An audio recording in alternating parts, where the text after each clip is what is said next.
KVPS RVS ఆధ్వర్యంలో ఆదర్శ వివాహం. సమాజ మార్పుకు కులాంతర వివాహాలే చోదక శక్తిగా ఉపయోగపడతాయన్న వక్తలు.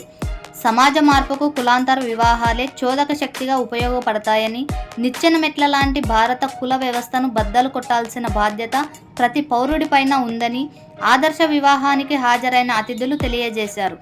సోమవారం కర్నూలు నగరంలోని కొత్త బస్టాండ్ వద్ద ఉన్న రజక వృత్తిదారుల సంఘం జిల్లా కార్యాలయంలో ఆ సంఘం జిల్లా కార్యదర్శి సి గురుశేఖర్ అధ్యక్షతన ఆదర్శ వివాహం జరిపించారు.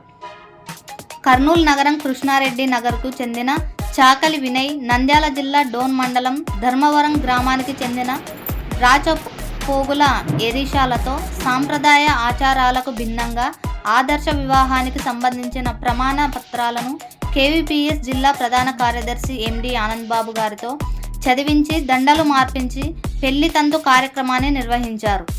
ఈ సందర్భంగా వారు మాట్లాడుతూ, ప్రపంచంలో ఎక్కడా లేని కుల వ్యవస్థ భారతదేశంలోనే ఉందని, దాన్ని బద్దలు కొట్టాల్సిన బాధ్యత ప్రతి పౌరుడిపైన ఉందని భారత రాజ్యాంగ నిర్మాత డాక్టర్ బాబాసాహెబ్ అంబేద్కర్, మహాత్మా జ్యోతిబాయ్ పూలే, కామ్రేడ్ పుచ్చలపల్లి సుందరయ్య లాంటి వారు కోరుకున్నారన్నారు. భారత సమాజం కులాల వారీగా విభజించబడి అంతరాలలో కునారిల్లుతోందన్నారు.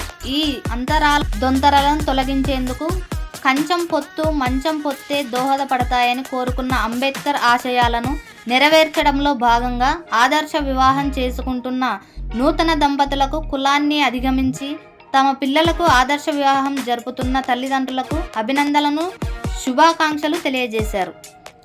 ఆదర్శ వివాహ కార్యక్రమానికి సిఐటియు జిల్లా అధ్యక్షుడు PS Radhakrishna, Prajasakti general manager T Narasimha, UTF రాష్ట్ర సహ అధ్యక్షులు సురేష్ కుమార్, డివైఎఫ్ఐ జిల్లా ప్రధాన కార్యదర్శి వై నగేష్, ఎస్ఎఫ్ఐ జిల్లా అధ్యక్ష కార్యదర్శులు ఎం రంగప్ప, ఎస్ అబ్దుల్లా, కేవీపీఎస్ జిల్లా నాయకులు ఎన్జి కృష్ణ, ఆంధ్ర గురుస్వామి, గిత్తరి రమేష్, రజక వృత్తిదారుల సంఘం జిల్లా నాయకులు శ్రీనివాసులు, రాముడు, శేషాద్రి, జయమ్మ, ఎస్ఎఫ్ఐ నగర కార్యదర్శి సి సాయి ఉదయ్ హాజరై నూతన వధూవరులకు శుభాకాంక్షలు తెలియజేశారు.